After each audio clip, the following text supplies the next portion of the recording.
Y'all run the likes up, run the likes up, run the likes. We need all that. We need all that. What's up, everyone? We need all the motherfucking likes. Let's go. Run that thing up. Run that thing up. Run it on up, honey. Beat it till it's stuck. Yeah. You can share it out to Instagram. But you can't rely on these notifications. Run the likes, run the likes, run the likes, run the likes up. Share. You're gonna platform, all those things, all the information is sitting right there. We're sharing this out to Instagram, getting the word out to our Instagram fans. All links to my Instagram are also in the description box below. All right, we motherfucking live, baby. Oh, yes, we live. We live.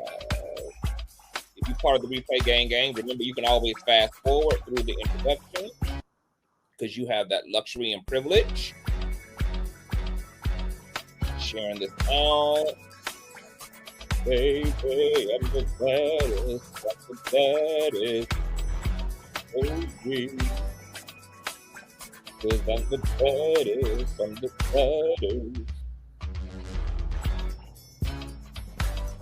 We're almost there. We're almost there. I like that.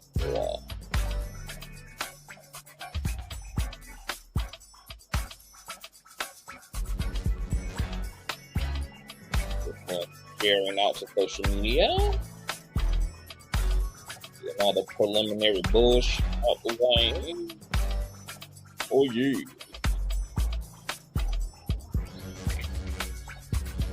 All right, we're complete.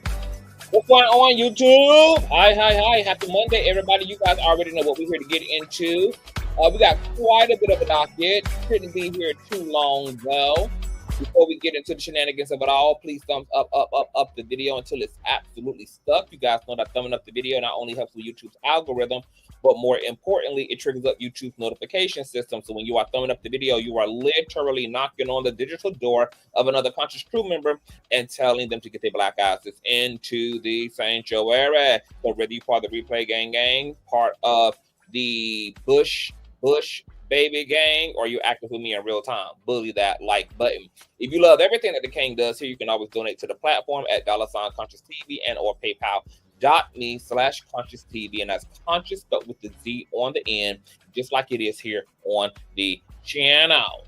What's up? Make sure that you guys are subscribed here if you're new here, and last but not least, please share the stream out to whatever it is you have digital community, whether that be your YouTube community wall, your Snapchat, your MySpace, the dark side of Twitter, Tumblr, or your personal OF. I don't really give a damn where you in fact lay the link. Just let them whores know. They're real out live, and we are certainly in color. And with no further ado, let's go ahead and push on through. I know a place where you can recharge your soul. Baby, that's Consciouztv. And in the midst of brokenness, he gon' see your asshole. Baby, that's Consciouztv. You gon' heal, you gon' laugh and catch a little shade. Ooh, girl. Y'all know he be slaying, y'all better stop playing. Come hear what he's saying. Ladies and gentlemen.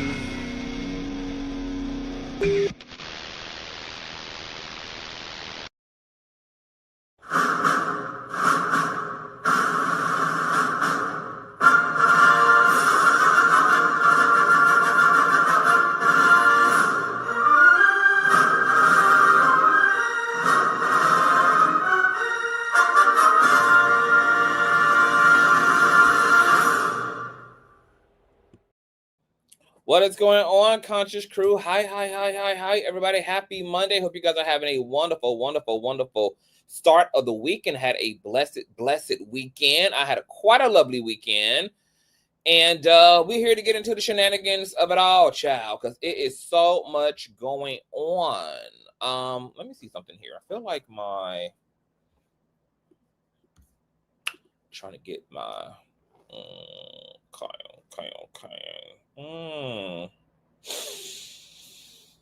Hold on, let me pull my stream up, cuz baby. Let me see something. It'd be a lot going on, girl. A live show is so high maintenance. Okay. All right. I get it. Okay. All right. All right. Hope you guys are having a wonderful Monday. Y'all, I am kind of nervous because my hair arrives tomorrow. I'm going to be coloring some curly hair. I want a longer green curlier unit, and I want a pink curly unit. And I'm just hoping that the units are uniting, because I've been feeling like weave companies been like really slacking on weave. Like they're just not making weave like they used to. Like it's not as available. Quality is getting a little questionable. So hopefully this company that is sending me these two 613 deep wave units got their shit together. I'll be spending most of my day tomorrow handling all of that business. All right. We got to get into some things. First thing we're going to do, you guys, is open up with no other than a major win for Kendrick Lamar. You know, even though he was not front and center in this lawsuit that Drake, his opponent and op, launched against UMG, but the judge has tossed that trash ass frivolous lawsuit out, baby. Somebody need to go check on Drake, girl, because I'm sure that beige rage is coming in 1, 2, 3, 4, 5, 6. Check this out. Judge tosses out Drake's defamation lawsuit against UMG over Kendrick Lamar's Not Like Us. Hold on, y'all, because we got to get it together up in here. Hold on for a second. Y'all continue to run those motherfucking lights up. We may have to come back, girl, because there's a lot of content that we need to catch up on. And if you guys missed me and Storm's riveting collaboration last night, get into it, girl. We had a grand old time over here, honey.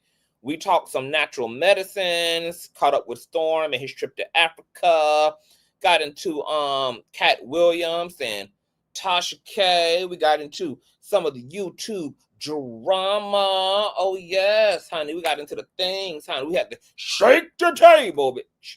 So you guys get into that. The fans really enjoyed it, girl. They say it's always an iconic link up when me and the Storm come billowing through. So make sure that you guys get into those things, because it's been a while since me and Storm, you know, had a collaboration and sat down. I'm going to be pushing over to his platform soon as well. Make sure that you guys are subscribed and all of that. And once again, you know, check out the collab and the dialogue. It was really good, really juicy, really fun, really light, very, you know, 2022, you know, a better year. Okay. Now back to Drake, child. So Drake just took a legal loss regarding his lawsuit against UMG. Legal documents reportedly claim the defamatory statements in Not Like Us are non-actionable opinion, meaning that Drake can't sue them over the lyrics in the song. If you recall, Drake took legal action against UMG for releasing and promoting Kendrick Lamar's diss track, where he referred to Drake as a PDF file. Drake claimed that UMG was aware Lamar's statements were false and defamatory, but still decided to financially back the track. While dismissing the lawsuit, the presiding judge stated, quote, even accusations of criminal behavior are not actionable if understood in context. They are opinion rather than fact. In other words, the claims are part of a rap diss track, not a factual news report, so a common person would not mistake them as fact.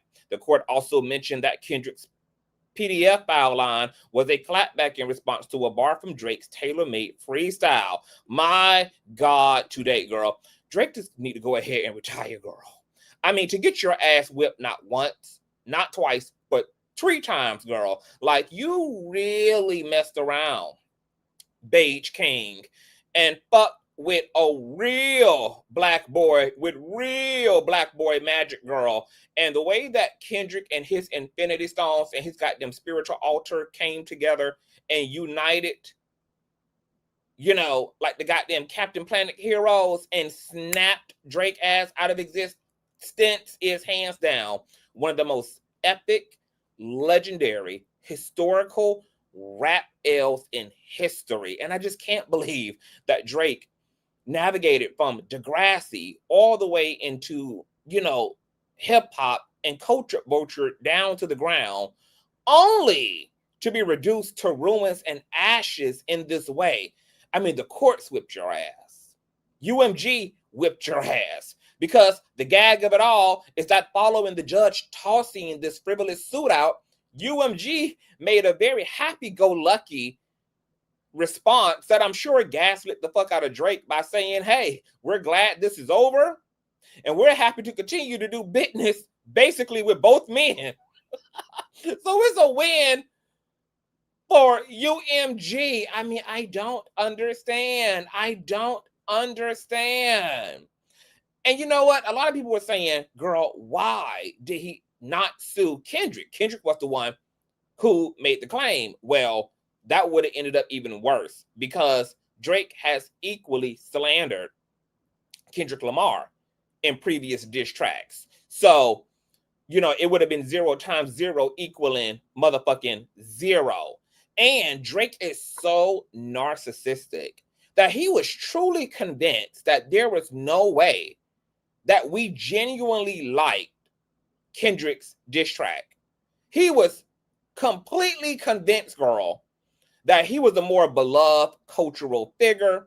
He genuinely believed that it had to be payola and bots behind Not Like Us, Success Girl. His narcissism and his ego is what got him in this predicament to begin with. And he had no idea that Kendrick was David and his motherfucking ass was Goliath, baby. And all that height was not going to be a contender, girl, for that motherfucking slingshot, bitch. So Drake is somewhere probably getting a rim job, girl, probably getting his cakes ate, okay, by some 19-year-old, licking his motherfucking wounds. There is no recovery from this. A part of me feels really bad for Kendrick because, you know, can't take anything away from the boy for providing, you know, some great bops and songs to hip hop during his career as an MC. You know, so to see him in this position, girl, I just don't know what you do other than just wait on Tory Lanez to get out of prison in 8 more years, and then you guys just go sit in, you know, a cave in Canada and maybe do a collaboration and just become underground artists at this point, girl, because Kendrick washed and fucking rinsed Drake. Washed and rinsed him. Like, it's a secondhand embarrassment for me. You ever experienced secondhand embarrassment? Like, you ever got embarrassed for someone? Like, you just started shriveling up like a ball of paper, girl? That's what it was like watching the success of Not Like Us. That's what it was like watching Kendrick Lamar score the Super Bowl and having the entire stadium chant the PDF file about Drake. That's what it was like seeing footage of Drake on tour coming out on stage with this makeshift pullover that had all these fake bullet wounds and steam coming out. I mean, it was just grueling, girl. Tore him out of the front. And then to get gagged and roasted by the judge, who was like, girl, you guys are in a rap beef. It's trolling. You guys are bullying each other. Bullying is supposed to be slanderous. Trolling and beef is supposed to be slanderous. And then Kendrick was intelligent enough to keep those statements in the art. Kendrick never once jumped out in a podcast and made those statements. He never jumped out in an Instagram live and made those statements. And this is what protected that slander. It's because it was up under the title and umbrella of artistic expression, and the judge had to remind the so-called artist that this is artistic expression and is also in the context of motherfucking beef. Go sit your ass down and have a goddamn sandwich, Drake. And I know Serena Williams is somewhere doing a goddamn crip walk hard, girl. Okay, girl. Because not to mention, Kendrick brought out all his fucking ops. Drake. I want to wake up for you, boo. Okay? I wish this was a nightmare, girl. Okay, but it's a sweet dream for Kendrick, girl. And this is the end. So I hope that Drake just goes ahead and puts himself under a self-induced injunction and gag order, girl. Just walk away. Let this be it. I don't want to hear no more. There's nothing else to reclaim. There's nothing else to say. There's no comeback, girl. There's no clapback, girl. Just leave that damn man's mouth, a name out of your damn mouth, child. I don't even want to see what else Kendrick can do, girl. Okay, to leave him alone, Drake. Just lay down, girl. Stay down, bitch. You're bleeding everywhere, girl.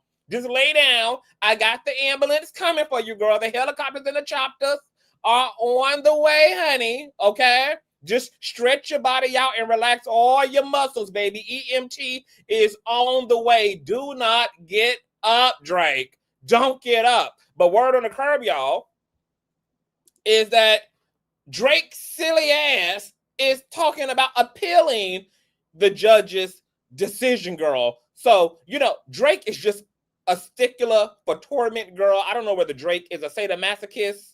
Okay, sometimes light-skinned people do have a particular knack for suffering and victimhood, girl.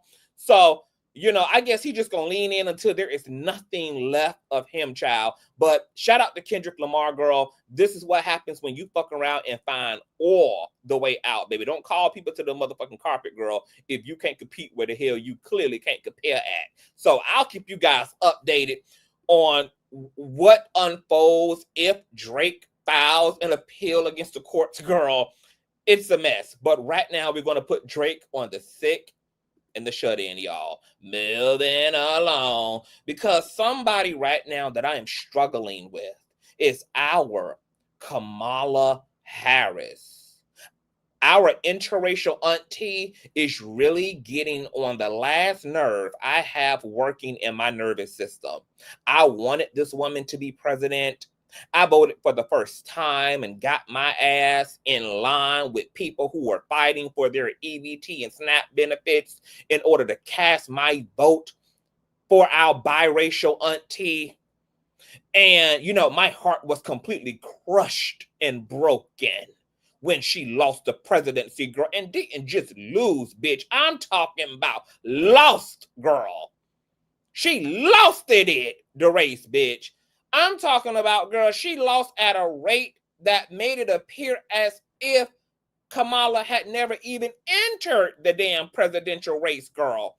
When we pulled up the voters map and saw how red it was, I considered the blue on the map to just be clouds, bitch, because there was no way that blue could represent the goddamn Democrats my love. I mean, it was demonstrative. Now, Kamala is making us all suffer by producing a book and going on a world tour, crying and motherfucking whining, baby, about how she almost lost her damn blowout being nominated to be president and how her own political team sabotaged her. And there continue to be excerpts coming out of this book, girl. So check this out. Former VP Kamala Harris reveals that former President Joe sent her call to voicemail when she reached out about his cancer. Now, I just want to know, what the hell is the redeeming quality in letting us know this? What is the redeeming quality? She already done aired the poor man out, baby, in the first damn 12 pages of her memoir. And now you tell us that Joe is sending you to voicemail. Maybe, Kamala, it's because he's actually fighting cancer. Okay? I mean, the man spent 4 freaking years with you. He ran the entire country with you for 4 years. What more do you want from me, Kamala? Damn. Joe can't go die in peace. His ass was already malfunctioning. His ass was already seizuring down and coming on the airplane mode when he was presidency. And you want Joe to take his almost 100-year-old hand and pick up the phone when the nigga can probably barely see. The nigga probably sees in 420p, baby. I would imagine that Joe's eyesight is very pixelated at this motherfucking point. The man done caught COVID-19 12 damn times, done been vaccinated 8 damn times, done been in a medically induced goddamn coma, almost as old as Jesus' sandals, and is fighting cancer, baby. And you out here feeling away, bitch, because he ain't pick up the damn phone. Now, at this point, I don't know how y'all feel, but it's given to me, baby, that Kamala really need that fade from Joe, girl. I'm catching everything that Kamala is putting down, girl. It's given to me, girl, that this is her professional way of really requesting that fade from Joe. Kamala need that Joe. Okay? Now, I don't know whether your wife gonna be able to put some goddamn sticky pads, you know, on your body, girl, and just go ahead and put you in the ring with Miss Kamala, girl. But she need that. She want that. Kamala gotta have that, baby. She gonna need that fade, sis. All right? So, girl, I don't know. What you want from us, Kamala? What you want from us, girl? I mean, you might as well come out, girl, and just admit that you are a goddamn Republican, because the way you are at war with your own goddamn political party at a time right now, girl, where we need strong leadership, because that political party, girl, is turning the country upside down, and all you can do, baby, is be in your goddamn feelings when you got wealth, you got privilege, you got interracial privilege, you got pretty privilege, you married to a whole fucking Italian, a white man, or a guy, whatever the hell he is today, baby. I mean, you are hardly the last person that's about to be impacted with the things that are about to transpire over the next 3 fucking years. I don't, out of all people, need to be looking and listening to your tears, Miss Mama. If you need that, just go ahead and make that request, girl, and run Joe that, girl. Okay? Kamala gives me, girl, that she gonna go to the funeral just so that she can push Joe's coffin over. That's what it's given to me, girl. It's given to me, baby, that Kamala gonna show up to the wake just to splash wine in Joe's face, girl. Okay? It's given, girl, that Kamala gonna spray paint the tombstone. That's what it's given to me, girl. Okay? It's a lot of passive-aggressive ass energy coming out of Miss Kamala, girl. When I think we're at a time where we still need some goddamn political loyalty here, girl. This ain't a time, girl. Okay? The Dems already catching enough damn L's, baby. Okay, girl? Don't make me call ICE, bitch. Ain't you? I don't think you a foundational Black American, sis. Don't make us run ICE down on you, girl. Leave Joe alone, child. Find you something to do, Kamala. It's a lot of things, girl, we need done, baby. We don't need you hooting and hollering. All right? So make it make sense, Shy. But much love to the VP, girl, because I'm holding on. But I fear a Dear Kamala Harris video is coming, baby. I don't want to drag our biracial auntie girl. But Kamala is really, really, really pressing on me real bad, girl. I ain't been liking nothing that she been doing over the last few weeks, baby. Everything just been tugging on my wig real bad. But moving along. Because speaking of tugging on wigs, girl, TikTok controversial influencer Joshua Block is out there getting his wig peeled right off the back of his motherfucking head because apparently he decided he wanted to go online and express all of his hate for immigrants, which resulted in a mob of white people expressing their fists against his motherfucking face. Check out Joshua Block getting knocked the out and getting his motherfucking nose broke after his anti-immigrant rant online.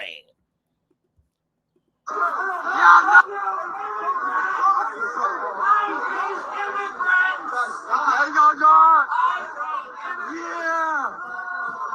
Yeah, Josh. Yeah. This is Josh here. Yeah, Josh.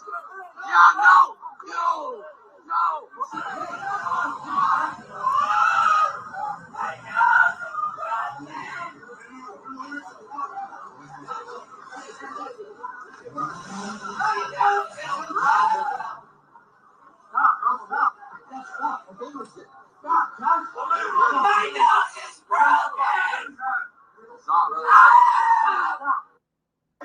Oh my God, girl. Now I ain't never heard of these mayonnaise folk. I don't be on the KKK side of YouTube, y'all. So I ain't never heard of Joshua Block. But Joshua Block apparently is also autistic.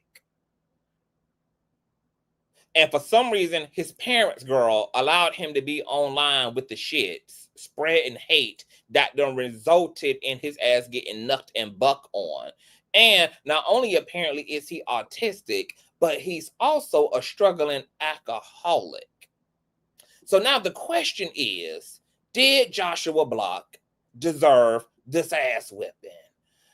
I'm going to say no. Okay, we can't have words becoming the equivalent of physical violence or words being resolved by way of physical violence, even though I am a particular believer that violence does solve some things in life, baby. Oh, yes, it does, baby.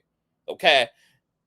Beating the bitch ass is one hell of a way to turn an op and transition their ass into a friend, girl. Many of friendships have been carved out of motherfuckers getting belt to ass, okay? So I ain't gonna lie and act like sometimes violence doesn't resolve the issue, because it absolutely does.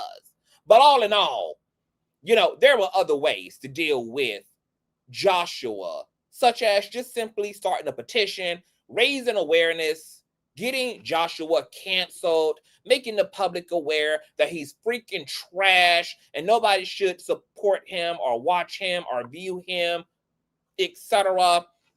But breaking the man's nose, and he's already mentally challenged and a goddamn alcoholic. Somebody probably is going to go to jail behind this. But I do understand, girl, that we live in a very intense social and political climate right now, girl. We got enough hate going on between ICE and police brutality and this weird ass immature Trump administration, child. People are on edge. We got massive quadrupled mass shootings taking place in the country. So folk don't got a lot of patience. Folk ain't got a lot of wherewithal. Folk ain't got a lot of bandwidth no more, baby. So in the worst of baddest, girl, everybody whooping everybody, bitch. All right. So hopefully Joshua still got his nose and he ain't out here looking like damn Pinocchio. So we're going to put his ass too on the sick and shut in list. Now, things get even worse for content creators because comedian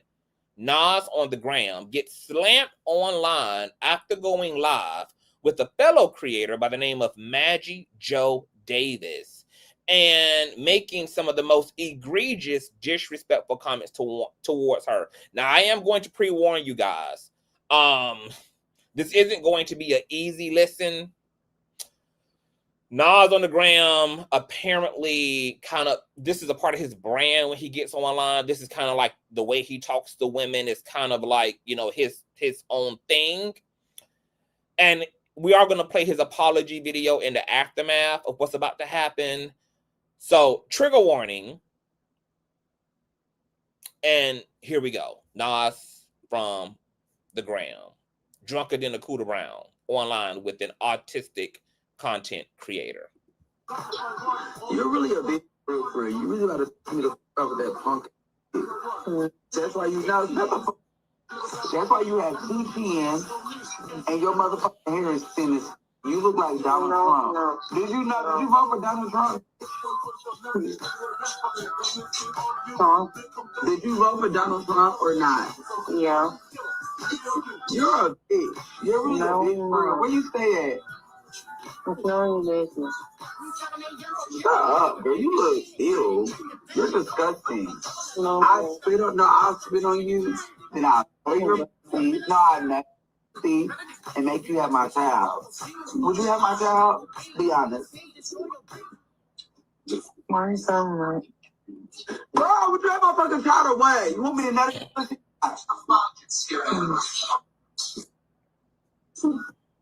So I know it was a lot of bleeping, and thank God it was. But he was saying in the bleeps that he would basically actually assault her, ejaculate in her, force her to have his child, and said that he would nut in that PUSSY girl.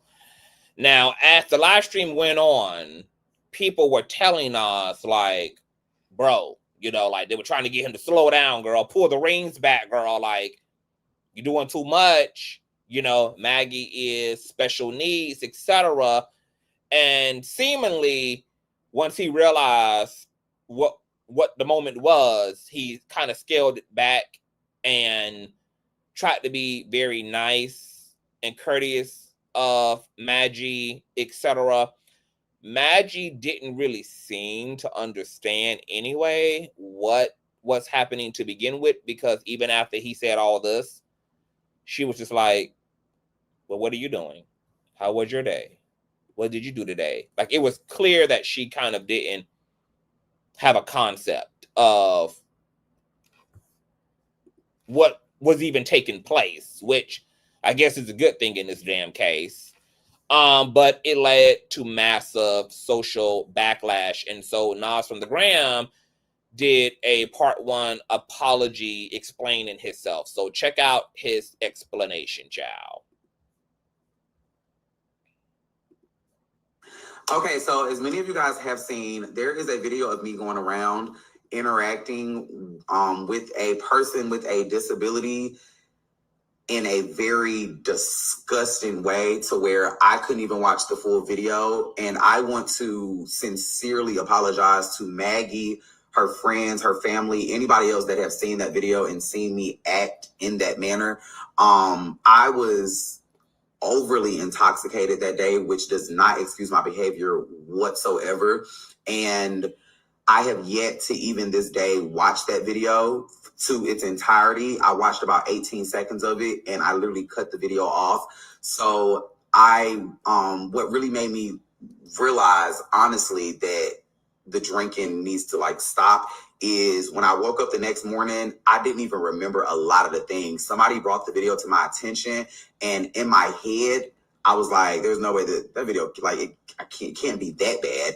And it was that times 10. I said some of the most disgusting things. And mentally, the very first 2 or 3 days, it really fucked me up, because in that moment, I know a lot of y'all are not going to believe me, but in that moment, I was just like, I was so intoxicated. I didn't realize she had a disability until the end. And when I read my comments and I kind of clicked, and I'm going to play that video at the end, but me watching the that 18 seconds of it, the beginning, I'm looking at it like, you can tell she clearly has a disability, and it didn't click in my head until like a minute later.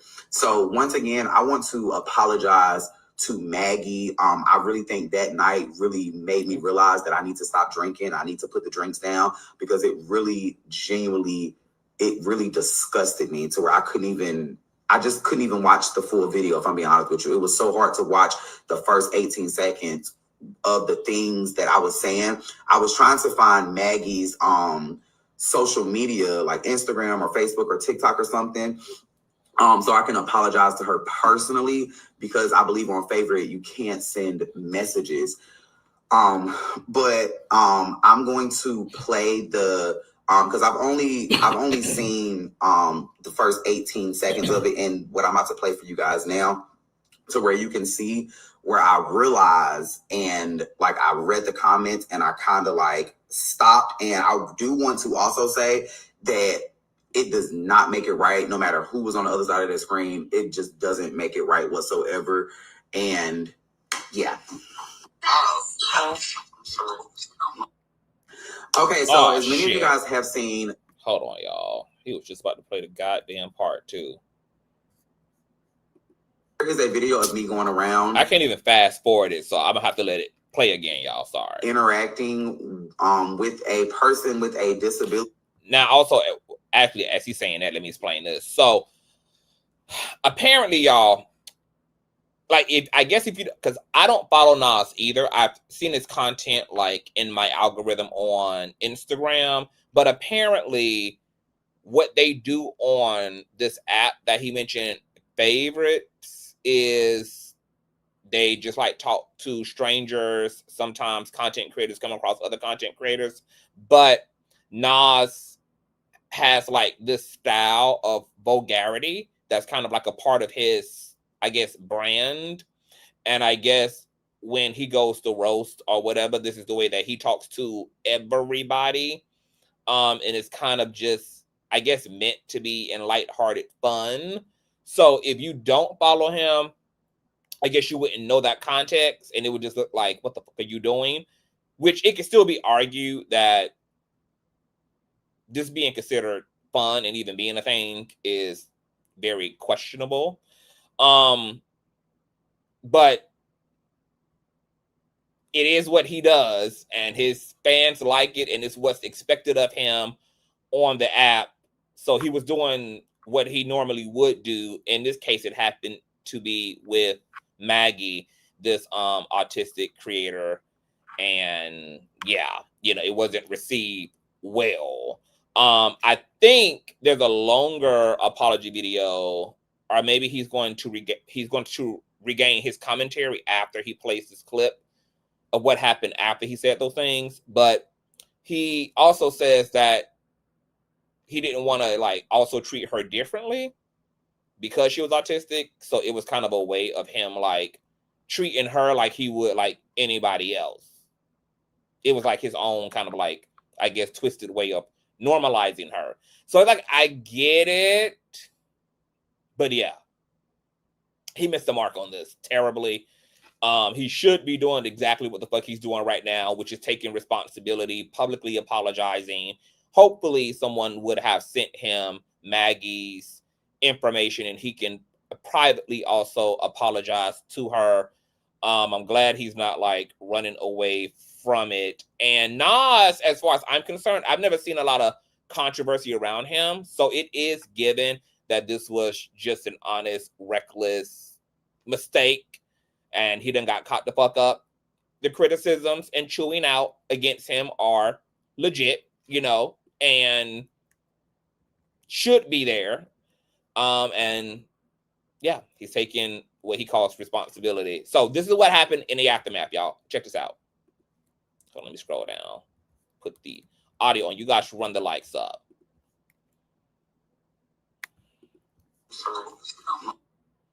Okay, so. Oh, okay. Actually, it clicks off there. So let me go to, because this is his page. I think he did a part 2. This is the part 2.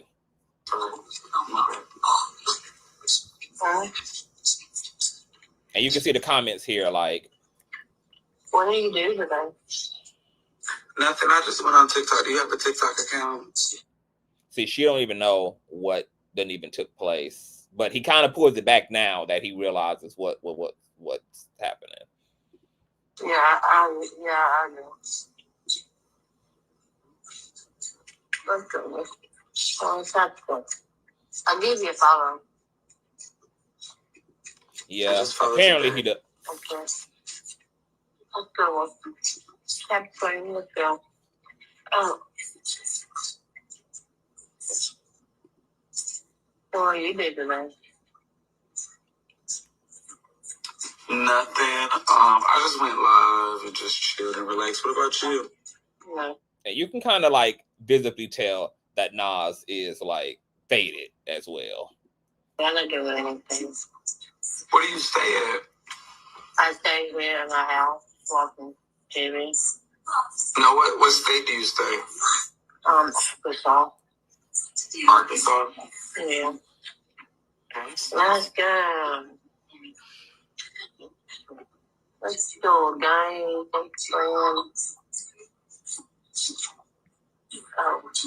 Let's go, guys. Let's get into it. Let's go. Porque enjoying tonight. Very awkward.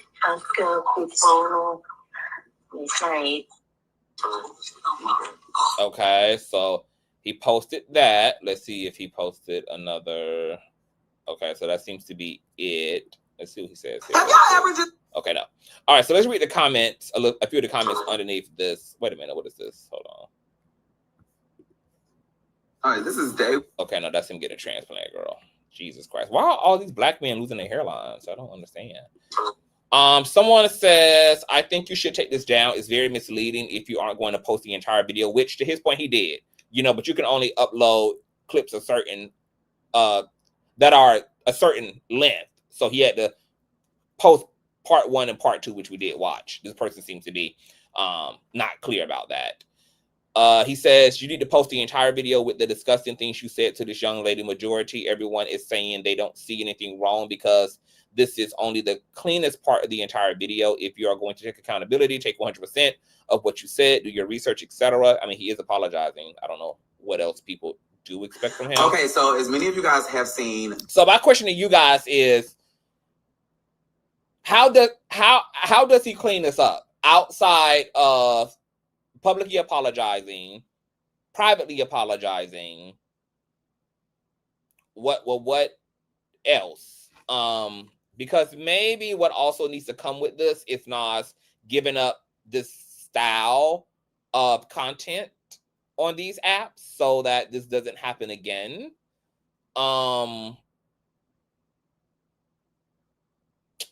And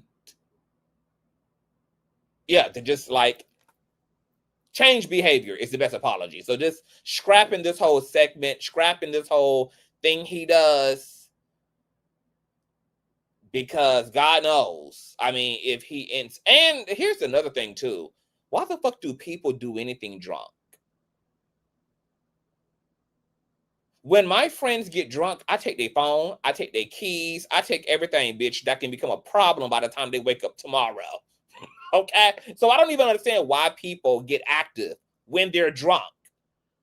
Like, stop being stupid. And damn sure don't be drunk on social media. Because the digital footprint, girl, is eternal. But how else can he make this right, you guys? You guys sound off on what else he can, what else can he do other than privately and publicly apologize and just, stop this behavior altogether. Cease and desist, girl. But while Nas From The Gram is having a horrible week, girl, Wiz Khalifa is trolling all the bald head hoes of America who done cut and separated themselves from their locks, girl. Check out Wiz Khalifa feeling like a real Puerto Rican in this hair child. That's exactly what I grew my shit out for, so I can do that right there. You think I'm gonna cut that off right there? Fucked up. See y'all niggas cutting y'all hair? Go ahead and cut it off. Cause y'all can't do this.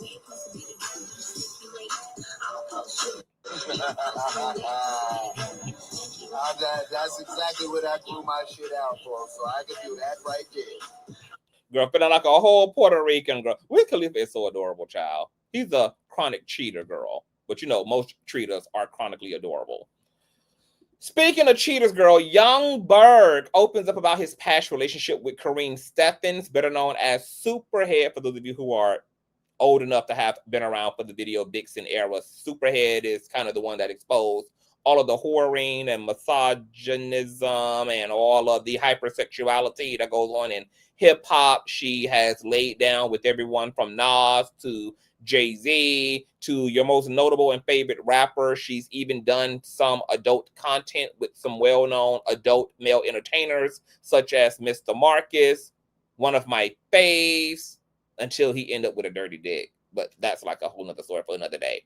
Well, young Berg, producer, rapper, reality star, opens up about Kareen Steffens being one of the most accountable, emotionally evolved, progressive, self-aware women he's ever met in his life. I thought this dialogue about Superhead was really adorable, and probably because it reminds me of me. Okay, Superhead is me, not literally, but me, figuratively. Because I'm a judgmental man. It's the same way that you would say, like, cause Let's start just from the beginning. Y'all run them lights up. Bet. Corinne Stephen? man, Corinne was like a really good friend. Man, nigga, you a friendly motherfucker, boy. I ain't gonna lie. Like, I ain't gonna lie. I think she might be one of the most accountable women I ever met in my life. Like, she was so evolved. Like, she knew what it was. She knew what was going on. Like, And what was it? and like, we had a thing. Like, we had like a little vibe. Like, it was so scary. Like, to where like she would be like, she's so crazy. Like, man, Corinne, please don't judge me. Please don't say that like this. But these, like, I was a young nigga and like, you put me on shit. Like, she would be so creative and just so like, bro, like, she'd be like, meet me at this bar in North Hollywood at this, that, and third. I'd be like, where? And I ain't had no money or nothing. I wasn't like lit or nothing like that. I was just really revamping my career. And like, we'd go somewhere and it'd be like a dive bar to where there ain't no black people in there. And we'd go in there and we had 2 drinks and she'd be like, what you doing? And then she'd go fuck me in the bathroom. Ooh. Or go fuck me in my car. Ooh. And we'd go home together. Like, she was just like the most like incredible, like fucking, like, she was just like what you would want a woman to be that didn't have that type of history or whatever. Like, if you, like, she was so creative. So this is where I put people on game to understand this about the relationship, whether male or female. Mm-hmm. Everybody wants to be put on something new. Mm-hmm. And that's not me saying somebody want to be bought something new. So a relationship is all about experiences. The relationship that exposes or experience, like you have the most experience with, is like, those are the ones like, yo, boom, because like your eyes just like Blew my mind. And I still think she's a great person. I think that she had like some of the most intellectual conversations with me. She was more like, she was more seasoned than me. She had a lot. Could you take a girl like that serious though? No. Why? Because I'm a judgmental man. It's the same way that you would say, like, because you date a stripper or somebody, like, ain't no way that a nigga could go see your hole inside of your pussy for $2 or interest fee and I'll fuck with you. Now, he could have kept that last part to himself, girl. He kind of just, like, it took it to hell, girl, with the conclusion, girl. You can't build a lady up like that and then just sink the Titanic that way. But aside from that point, that was a really cute dissertation on Kareen Stephens. And interestingly enough, despite Kareen having a reputation of being promiscuous and being around the way girl and being, I guess, what you consider wild, there's nobody who really has anything bad to say about Kareen. Like, everybody has had kind of like a really stellar experience of Kareen.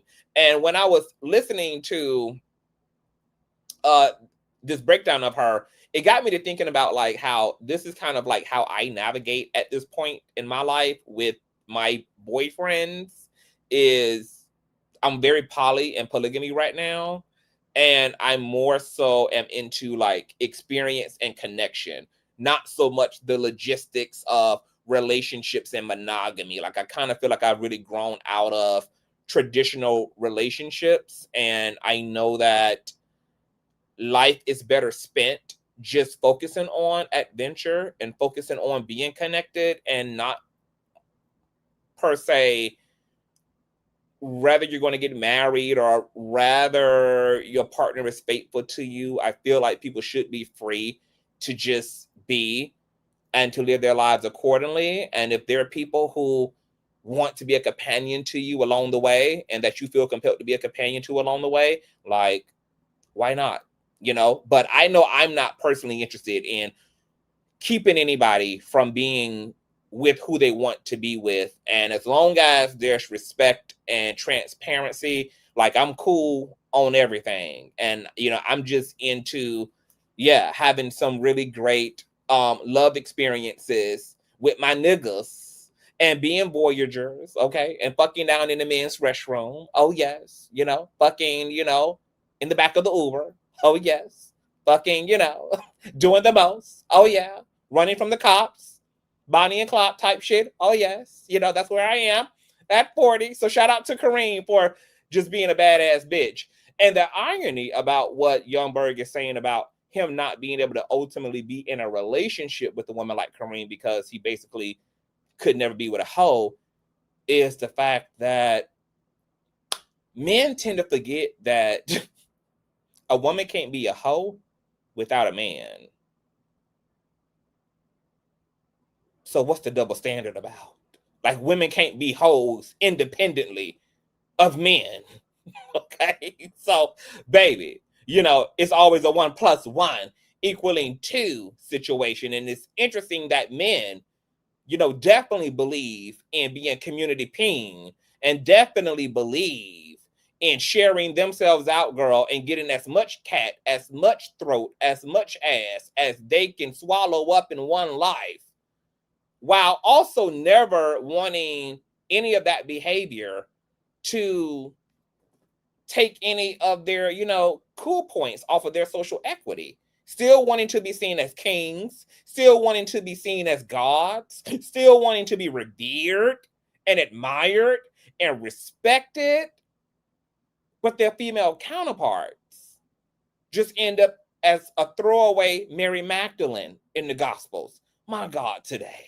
Women get it together. That's why I love women like Megan Thee Stallion, okay? Because Megan is destroying all of the motherfucking social constructs there is to destroy. Matter of fact, since we're already on her, let's go ahead and scoot her up a little bit, girl, because my favorite hyper promiscuous badass bitch who don't give no fucks and locking all these niggas up if they need that, for one, has been crowned as the most accolade and awarded female rapper of 2025. So let's give a shout out to Megan Thee Stallion, girl, brown skin girl.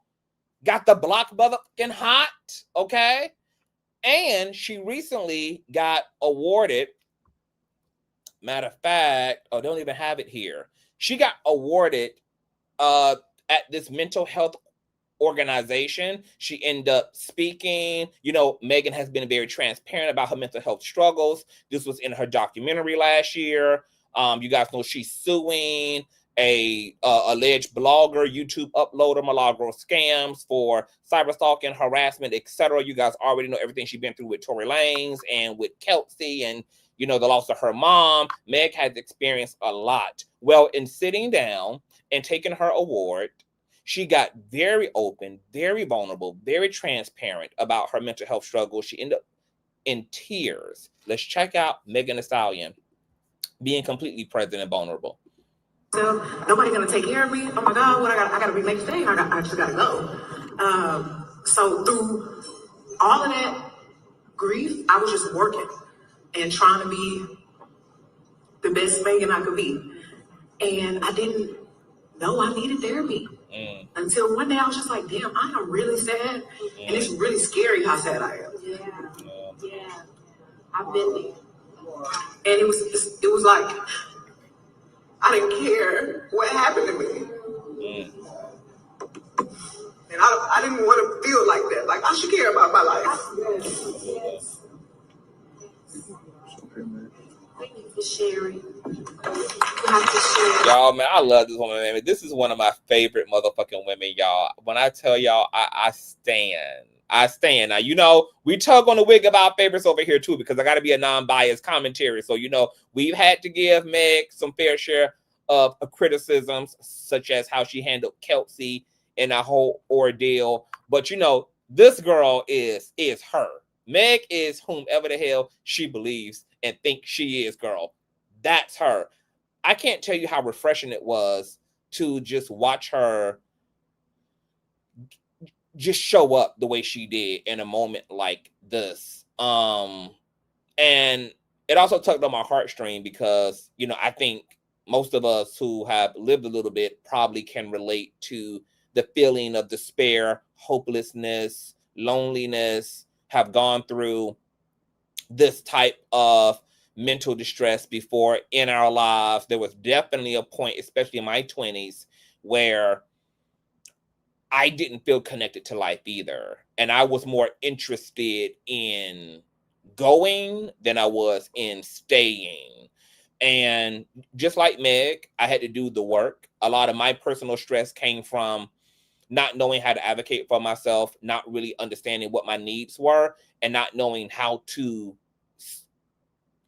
get a hold of my needs. So at this point, I feel really great about life. I first and foremost pour into myself. I've reclaimed my own power. I've come to understand who the fuck I am and what it is I want. And I've got very clear about my no's and got very clear about my boundaries. And in doing so, y'all, it has really, really, really, really, really, really done wonders for my mental health, to the point that these days I'm so chill and so zen and so centered, girl, that I'm practically fucking glowing. Like, my aura is auraing, girl. I'm literally a walking tabernacle, honey. Okay, I'm the damn Ark of the Covenant at this motherfucking point, you know. So shout out to Meg for doing the work, for being such a shining example of perseverance, of being someone who is standing up for herself, someone who is taking care of herself. This woman is just powerful as fuck. And I couldn't help but thank you guys that baby Meg getting some practice in, because trial is next month, girl. Trial starts 2 days after my birthday next month, girl. You know Meg ass, baby, is prepared to take that stand, girl. Okay? And sell her shit to the goddamn courts, just like she did in the Tory Lanez trial, baby. Milagro, baby, you got some things to worry about, bitch, because Meg is coming, bitch. Meg ready to cry. Meg ready to roll around, bitch. Meg is ready to run around the motherfucking court, girl. And I don't know how you gonna get around all of that, girl, because they got Milagro by the balls right now. I mean, she already owes the woman $100,000, practically in sanctions. Jesus Christ. She ain't even officially lost the damn suit yet. So, Meg coming, baby, but shout out to Meg, light and love to her. Moving along, girl, to rapper NLE Choppa. Now, fans were really, how can I put it? Fans were intrigued, girl, by this clip of rapper NLE Choppa, who's also an advocate and an ally to the LGBT community, who also has an OF that I follow and do, sat down and had a conversation with a bunch of other fucking goons about religion and Jesus. So here's an excerpt of rapper NLE Choppa arguing his interpretation of the Bible and religion. Says, quote, "It's a thing where people praise the son more than the father. Why would I drop down and praise my brother?" Okay, referring to Jesus as his equal, girl. This got some interesting feedback from the public. Check this out. Christianity, it's a thing where people praise the son more than they praise the father. And that's what I don't like. Okay. Because if we are man made in a likeness, Jesus is our brother. You get what I'm saying? Why would I drop down? Baby, Kurt Franklin did not choose to agree and acknowledge by way of nodding, shaking his head, and baby, his business, and it'll go over there cracking his knuckles, girl. He ready to get into this shit. And praise my brother instead of praising my father. And that goes back to honoring your parents. I just gotta say something. Good. Not John. Is this Jonathan Majors? Have you read the Bible?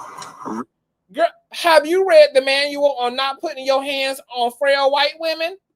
I read the Bible. I listen to the Bible. I receive from source straight. I would say read it again. Sir.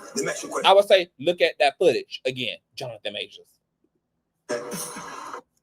In Christianity.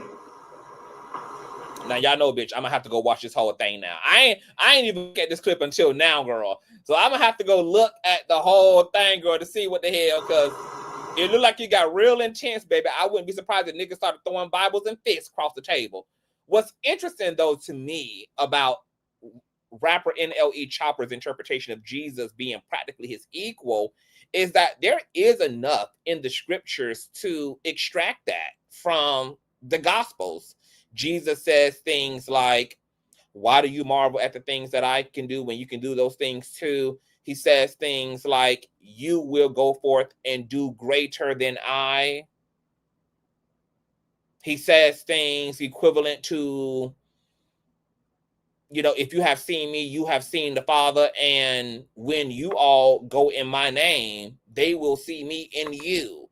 So Jesus at plenty of times in the scriptures is kind of proposing that there is a oneness between man and God. And if anything, he's come to align man and to kind of rip the middleman out of the way and to make man one with God.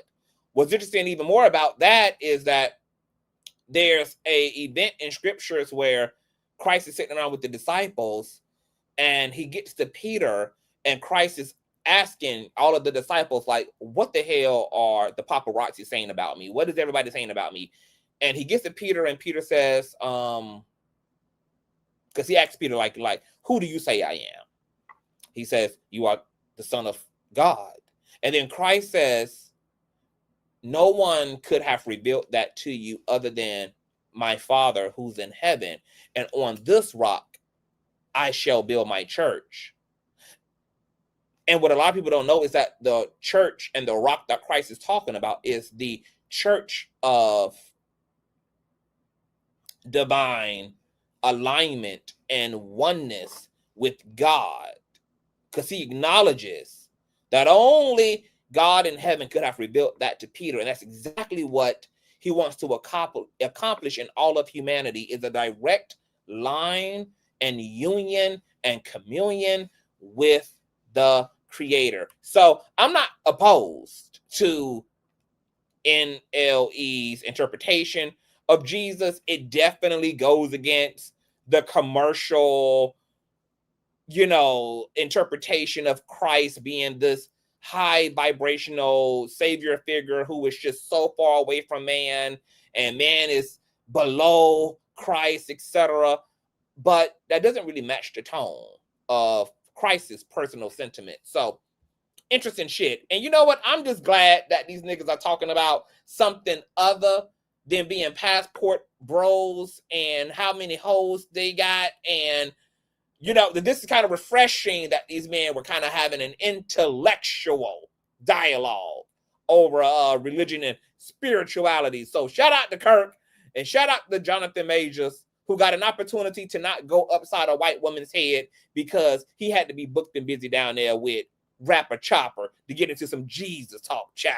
Okay, some white woman is unhurt right now because he was booked for this goddamn gig. Now, speaking of women and gigs, Momma motherfucking Dee of Love and Hip Hop, Lil Scrappy's mother, unfortunately, girl, done sat her ass down on a podcast, and I don't know if she could have put her foot in her mouth further than what she did. Momma Dee left confused after Scrappy claims that he was traumatized that she hired strippers to dance at his 14th birthday party, that is. Says that she wanted him to chase pussy instead of carrying a purse like CTV. No offense to the LGBT, she says. Listen to Momma Dee get her own ass canceled. For my 14th birthday party. That's a hell of a party. I ain't even know that was going. Party story. I wasn't even looking. Bro, I wasn't even looking for nothing like that, bro. I was sitting there like the whole time, like strippers. I'm like, cause this is like when I birthday. No, but when I look back, Chuck E. Cheese. No, but look though, bro. I look back at it though. That was traumatizing. That was traumatizing. After therapy. After therapy. Look, what did you say? After therapy, mother. Now wait a minute, turn therapy. Yeah. So wait, are you in therapy too? No, she not. I keep begging her to go to therapy. I think because he wants you to work through some of the stuff. some of all the trauma. Like most 14-year-olds is getting bikes or something for their birthday. You giving this nigga bitches. It's nothing against the LGBT community, but I just wanted him to chase pussy than told the person. That's all I'm trying to do. That's all I was trying to do. In my defense, all hands up. But you enjoyed it. But you got service for free. For free. That free for your birthday. And tell the truth. What you doing? I think I was 14. This was really disturbing. It was really disheartening. And what was even worse is that Scrappy is a grown-ass man now and literally labeled what she did by getting him strippers and adult entertainers for his 14th birthday as traumatizing. And she was still there arguing her point and claiming, like, what's wrong? Like, I don't understand. Like, you wasn't happy to have pussy in your face at 14? Completely ignorant and removed. And then everybody else is sitting around laughing. And even Big Girl here, who initially, tried to get in there to be like, huh, sis, kind of fell back after Momma Dee clarified to her that, all this was in an attempt to keep him heterosexual. And then Big Mama in her cooking arm, acquiesced and bent the fucking knee to make it worse. I left a comment under this post, and it said, Lil Bootsy had his sons and nephews sexually assaulted to ensure that they were straight. Blueface interrogated his 6-year-old on why he'd rather be in the pantry searching for food instead of being in the living room around all the hoochies that he had over. Now Momma Dee was exposing a minor Scrappy to hypersexuality to ensure heterosexuality. The Black community has a deep obsession with homosexuality and the upholding of patriarchy and misogyny in the most ugliest and disgusting of ways. I don't even think I need to elaborate anymore. Our community, I'm going to elaborate some more, doesn't even know how abusive homophobia is.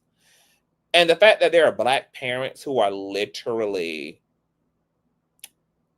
well, first of all, are we not going to talk about how parents are sexualizing the shit out of their children by literally projecting their own expectations out of their children who are no more than 8, 9, 10, 13, preteens, and then have no idea that it's abusive and traumatizing because this is just how normal it is to be within a patriarchy.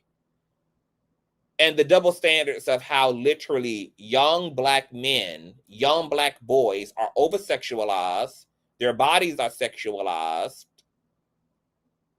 and it's expected of us to have lost our virginity prior to marriage. It's expected of us to sow our oats. Would Momma Dee have put her daughter out there on the corner? No. And then we wonder why the dynamics between heterosexual men and women are tense. We wonder why there's so much tension and contention amongst men and women in terms of intimacy, in terms of gender norms, in terms of relatability. And it's literally because boys are given a totally different culture than girls are given. Totally different culture. And then we wonder why all these grown-ass Black men so messed up.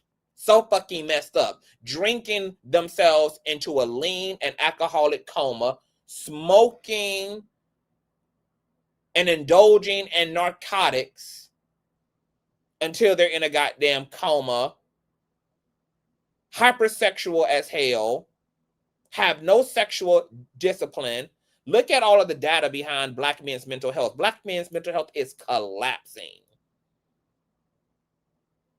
because Black men been suffering in silence and had no idea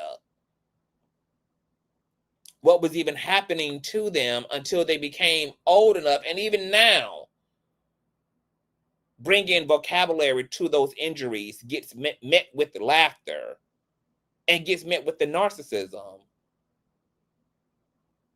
of a totally bimbo-ass parent who literally thought they were on the right side of history. And then we also wonder why so many adult millennials have contentious relationships also to their parents. The self-righteousness of it all.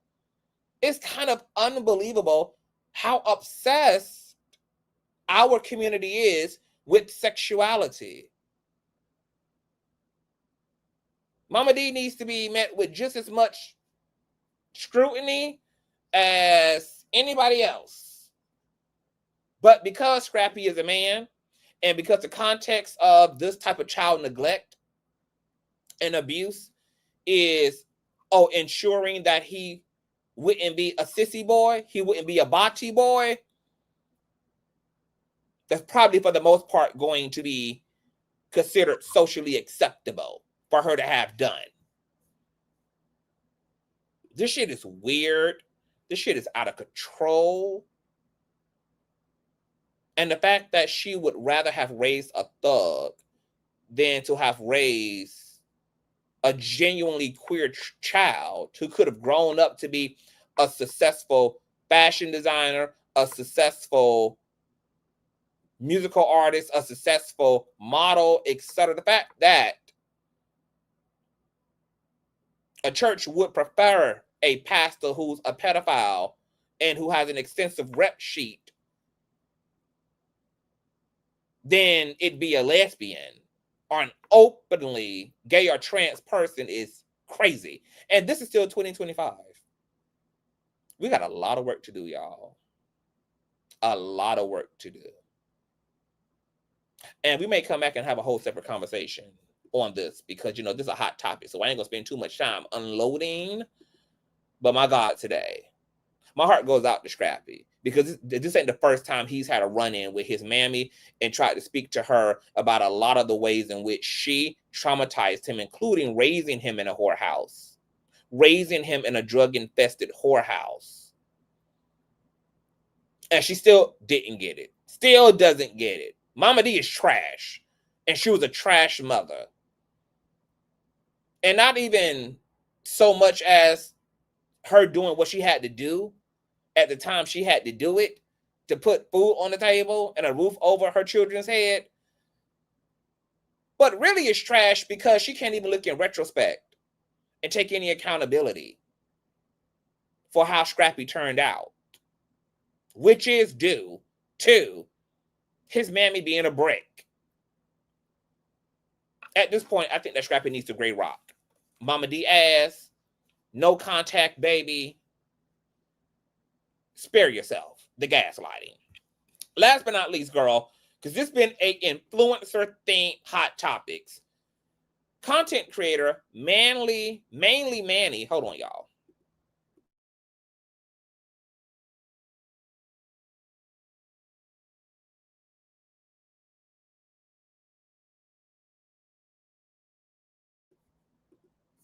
All right. Content creator, mainly Mannie, aka Boston CEO, has contracted HIV/AIDS in latest update, you guys. So I've seen this content's work as well. I don't follow his work, but I've seen his content. He reported live from a hospital saying that he practically found out that he was dying of AIDS, you guys, and he contracted this from an ex-lover. Check out what mainly Mannie had to say. Don't walk anymore. Hello, everyone. Boss and CEO here. I'm sorry. Mannie with HIV and AIDS is here. I wanted to tell you guys the year it's been is one day after my birthday. I had an amazing birthday yesterday. The hospital had gave it, wished me happy birthday. I'm a lucky person, blessed. I just want to tell you guys a few things. Life been trying to take me out lately. From the accidents, the sicknesses and stuff, and then me finding out I had AIDS, HIV, summertime of this year, and I couldn't walk after the summer. Couldn't walk anymore. Hello, everyone, boss and see. Listen, I am not the victim here. Yes, my ex gave me this, and I didn't know.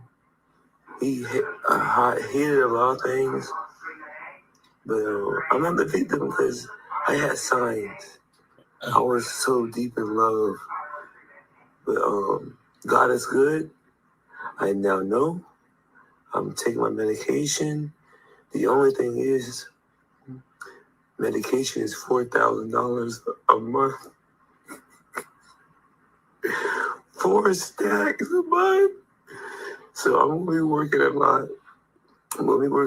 And I think I'm gonna register for foundations and stuff. Not thinking I am, but I'm happy to be living life. I'm feeling way better. I feel like me. I feel like the boss and CEO. Listen, I am not the victim here. So I'm happy that he's alive. I am happy that he also seemingly seems to be in good spirits. You know, he's grateful that he was at some point able to catch this. He said he contracted this from an ex and says he was so in love. So I'm not really sure exactly what that means. I don't know if he's referring to his ex in past tense now, like maybe they broke up after he found out that he had contracted HIV, or whether he was still having sex with his ex, because I know some people do tend to keep their exes around for a little sexual rendezvous when they're kind of in the middle or in between like dating partners or in between like relationships. Instead of just participating fully in hookup culture, you know, you might choose to just continue to have sex with someone you are already familiar with. So I don't know what the context is, but this is really sad. It is kind of really crazy to even hear someone getting AIDS in 2025 because of the medical advancements regarding HIV. Typically keeps people from developing AIDS.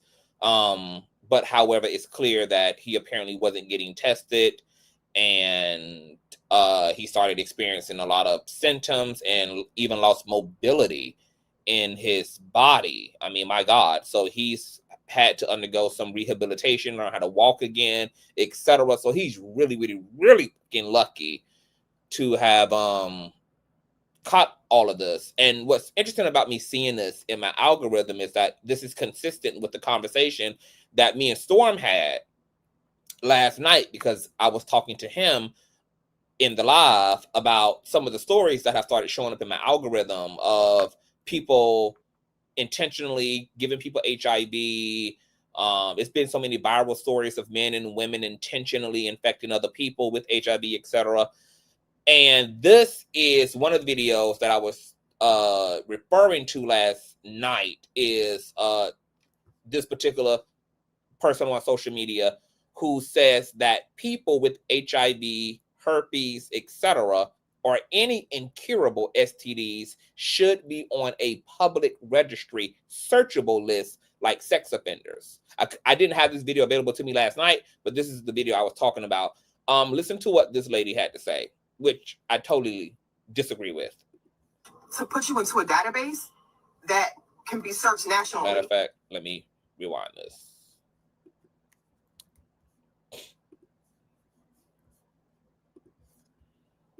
Been to the doctor and you've tested positive for HIV, AIDS, or herpes, an incurable STD, they should automatically be required to put you into a database that can be searched nationally by anybody, so that they can know if the person they're dating or the person they're in a relationship with has HIV, AIDS, because they make sex offenders register, right, nationally. You can't even buy a house if you're a sex offender. You on my fucking Ring camera. My Ring app will show you sex offenders in the area saying. But you mean to tell me the government still hasn't come up with a protocol to put something in place where people with HIV/AIDS literally have to go into a database so that we can search it to see for ourselves? Are you really leaving it up to these people to tell their partners that they're HIV positive? Why do you think there's 20,000 new cases in Atlanta? I'm really disgusted by the lack of intellect and the lack of projection that this lady is doing. Why do you think there are 20 plus new cases? You know why there are 20 new plus cases? It's because a lot of you dumbasses are stupid enough to actually put your sexual health in the hands of other motherfucking people. Because like I said to Storm, there's nobody who can sleep with me without that paperwork. There are at-home testing kits for HIV. And of course, you can go with your partner and get tested together and get a full STD suite and a full STD panel done. What I don't understand about this like lack of personal agency and accountability on behalf of other people is, why do you want someone else's dick, ass, and titties in such a way that you're willing to have unprotected sex with the person without ensuring that you know that person's status? Because I ain't never wanted no nigga bad enough, baby, to go ahead and jump on the dick or jump in the ass without that work. I don't put my sexual health in the hands of other motherfucking people. If there's something that I want to do, something I want to get into with someone, and they don't want to run the receipts, guess what, baby? We don't run the fucking. It's just literally that simple. It's that simple. I'm not even worried about somebody not telling me their status because, baby, we're going to get tested together. And if that's what you don't want to do, we're just not having sex.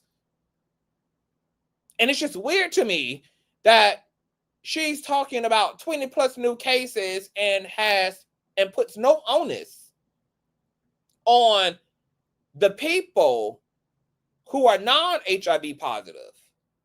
Because I don't put that onus on them, baby. I don't practice the Boy Scout honors code. Just like I lock my fucking house up, I lock my jewelry up, I lock my goods up, I lock my car up. I ensure that my things are safe. I don't choose to leave my windows open. I don't choose to leave my car door unlocked because I don't trust humanity like that. Why would I then go into sex and not be just as preventive and be just as interested in self-preservation? There are literally testing kits, HIV kits at CVS and Walgreens. You can literally DoorDash the kit to your fucking house. You and your partner can swap together. Not to mention that there's just a lot of other things outside of HIV and herpes not worth contracting. So really, I feel like there's no way to run around and run away from the conversation around the good use of condoms. I don't understand why people don't want to wear condoms. I don't understand why people don't want to be responsible for their sexual health. I don't know why somebody would rather someone tell them that they have HIV instead of actually seeking that information themselves from that person, requiring some receipts of a person's status and condition. I don't know. I don't understand why people don't want to do that. And it's just crazy as hell to me that there's all this onus being put on people with herpes and HIV to disclose, as if you actually have to lay down and fuck someone. That's not a must.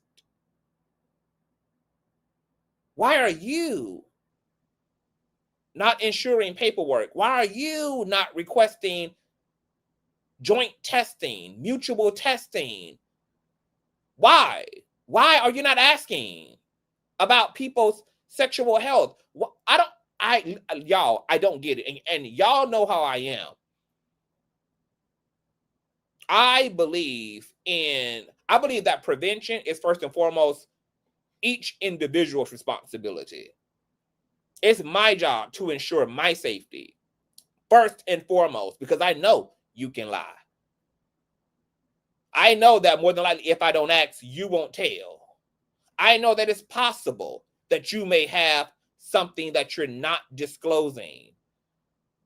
And you may not be disclosing that because of shame, embarrassment. And you may not have the integrity to be upfront out of wanting to protect your own reputation. So with me knowing all those things, why would I even also rest in a person's word? It's going to take more than your word. We're going to run that swab game together, baby. We're going to run down there, baby, to the health clinic together, baby. And we're going to get tested, baby. I get tested every fucking 6 months. I use condoms even in relationships, even though you shouldn't have to. But at this point, girl, with infidelity being so high, and it's easier for people to cheat now due to the internet and dating apps,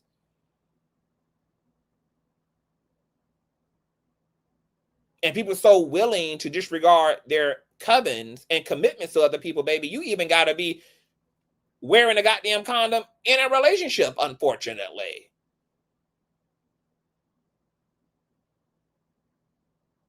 So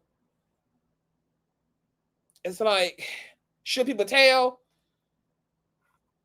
The moral argument can be, yeah, it would be nice for people with HIV and herpes and who got whatever else to disclose it. However, you should not rely on someone disclosing it. You should demand the black and white, because this is your health, your immune system, your body, your future, the quality of your bill of health that's on the line. And you should press the gas totally to ensure that you know factually what's going on with your partners. You should never put that type of trust in someone else to just assume that, oh, well, if they are lumpy and bumpy, they're going to tell me. If they are burning with something, they'll tell me. No, boo. You ain't got to worry about telling me, boo. There's going to be condoms involved, boo. I ain't relying on you volunteering the information, baby. I'm going to put you in a position to demonstrate that paperwork. And once again, if you can't come up with the receipts, if you're not interested in a mutual testing, if you're not interested in providing me the black and white, I'm not interested in the fucking. There are too many other people who have a clean bill of health, who have no problem getting tested in order to get them some yum yum. I have and will never want dick, ass, pussy, or anything enough from anybody to not ensure that I'm safe first and foremost with that person sexually. And I think that it's time that this fucking country literally assumes the position, girl, and take 100% responsibility for your sexual health, so that we don't have to have 20,000 plus cases, because the solution can't be, oh, just lock up all the people that's got HIV or put them on a registry. No, that breaks HIPAA laws, and they're not going to put people on a fucking registry for something that can be treated, and that's also not a death sentence, because neither is HIV nor herpes a death sentence. They're not going to do that. People have a right to medical privacy. What you need to do to prevent 20,000 plus cases is be talking about how everybody ass need to be strapping the fuck up, and everybody ass need to be getting tested together with whom they lay down with. And if society has gotten so trashy, and if society and humanity has gotten so diseased, if society has gotten so messy to where you can't even just go to the bar anymore and just, casually hook up with someone anymore without it costing you your sexual health, then what it means is that, hey, you just can't fucking hook up casually anymore. That's what it means. If we're now in a situation where you just can't afford to just take someone's word, that all should motivate all of us to strap up and to seek paperwork, because we're living in a time now that we know people are intentionally seeking to hurt people. And we also have another malady within the system. A lot of people who passing, according to the data, most people who pass HIV along, pass it along because they didn't even know they were HIV positive themselves, such as mainly Mannie. God forbid, right? He also was having sex with other people and had no idea that he had full-blown AIDS. So you have a huge sector of the population who's not even getting tested, have no idea they're even carrying anything.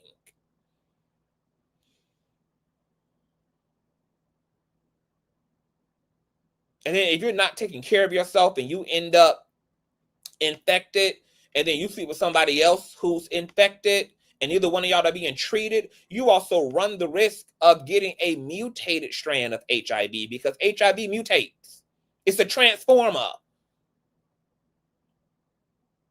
It amplifies and distorts itself. So if we want to see this epidemic come to a halt and see some resolve, we're going to have to assume full-on personal agency and take full-on responsibility for our sexual health by asking the right questions, getting mutually tested with our partners, and making sure that we're wearing the right equipment and doing everything within our power to have enjoyable sex without none of the side effects of any STIs or STDs. And to a lot of the Conscious Crew points in the chat, girl, at this point, girl, the sex industry is booming with such great self-pleasure technology, child, that, you know, hey, you can remove a middleman from it all together, girl, and just get you a good old rabbit or a pocket pussy. You know, because, baby, we living in dangerous times, and people don't love themselves. People not taking care of themselves. And then everybody is putting all this responsibility in other people's hands for themselves. You know, and this, like, talking point or this angle or perspective is crazy, because it's almost equivalent to saying, it's almost the equivalent of expecting someone else who's driving on the highway wearing their seatbelt making a difference in you driving without yours. You still will put on your seatbelt, right? Because it's you. It's your experience. And someone else wearing a seatbelt doesn't save you. If you're not wearing one, you also need to put on a seatbelt to ensure that if anything happens, baby, that you have the best odds of being okay. So no, just like someone else wearing a seatbelt doesn't help you, only you wearing a seatbelt helps you.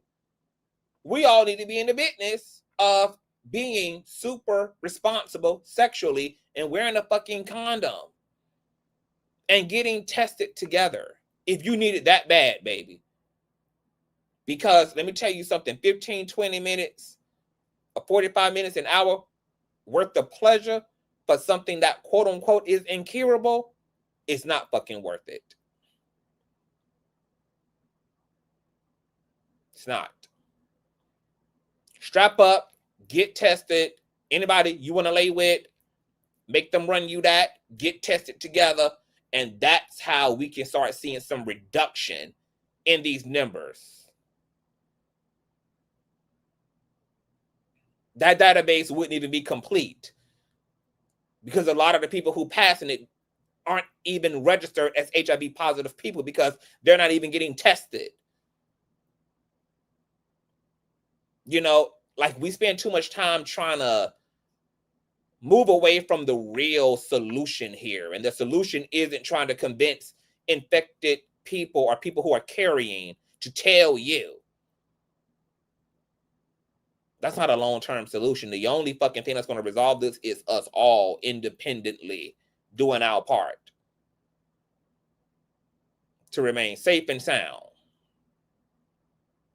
That's it. That's all. All right, y'all. I'm out of here. If you enjoyed yourself, make sure you thumbs up, subscribe. Hey, Black Anarchist. Hey, Boo. Hey, everybody.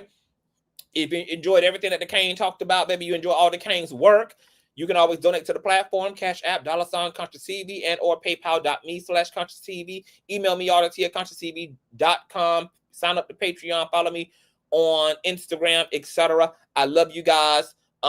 There's a lot going on, so I may be back tonight. So make sure that you guys have your notification bell set to all. Check out the interview with Storm Monroe from last night. Great conversation. Check out, I think we did a Hot Topics prior to Storm coming on too, I think. You know, keep up with all the content. All right. I love you guys. Bye.